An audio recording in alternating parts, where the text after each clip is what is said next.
Салам достор, каналыма кош келиңиздер. Бүгүн бизде дагы бир даамдуу жана тез даярдалуучу салаттардын бири болмокчу. Бизге керектүү азыктар: жалпак фунчоза. Фунчозанын үстүнө кайнаган сууну куюп, бетин жаап 15 мүнөт тыныктырып коебуз. Даяр болгончо башка азыктарды туурап алабыз.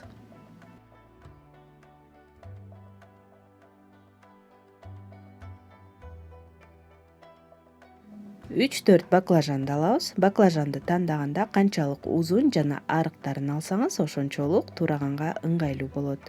Жана кууруп жатканда көп эзилип кетпеш үчүн ар бир кесими кабыгы менен болуш керек. Ошондуктан видеодо көрсөтүлгөндөй туурап алабыз.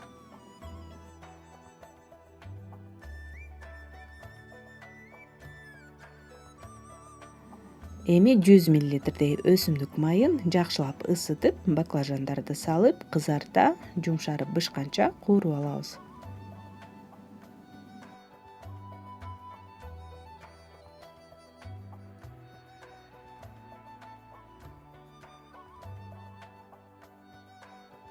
Ал эми башка азыктардан бизге бадыран керек. Кызанак деген бул помидор, ачуу же таттуу калемпир каалооңузга жараша кызылынан, жашылынан кошо берсеңиз болот. Пиязды мен бүгүн кызыл пияз кошом, ошондой эле көк пияз дагы колдонсок болот.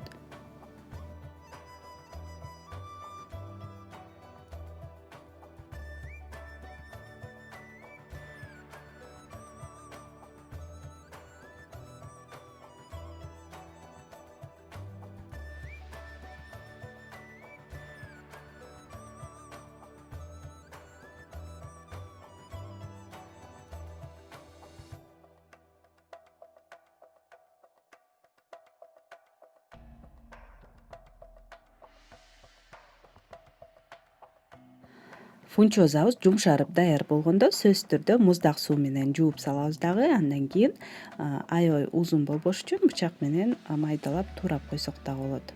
Эми башка азыктарыбызды салып, салатыбызды чогултуп баштайбыз.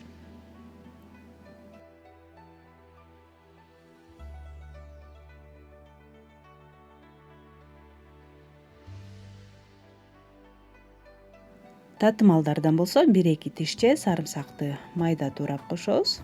Кызыл таттуу калемпирден 1 чай кашык, бир аз кара мурч жана жарым чай кашыктай кориандр. Эми сарымсактын үстүнө ысык баклажанды май менен куябыз жана салатыбызга татымына жараша туз кошобуз.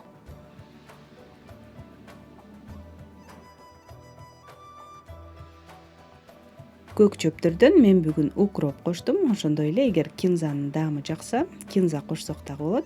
Даамы аябай кандай сонун болот. Жакшылап аралаштырып алабыз салатыбызды.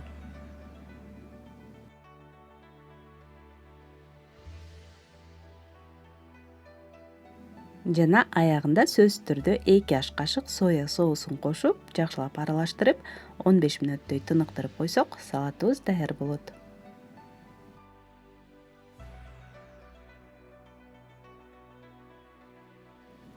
Достор, мына ушинтип биздин салатыбыз дагы даяр болду. Жактыбы сиздерге? Сөзсүз түрдө лайк басып, мага билдирип коюңуздар. Жана албетте жасап көрүңүздөр дагы, комментарий калтырганды унутпаңыздар.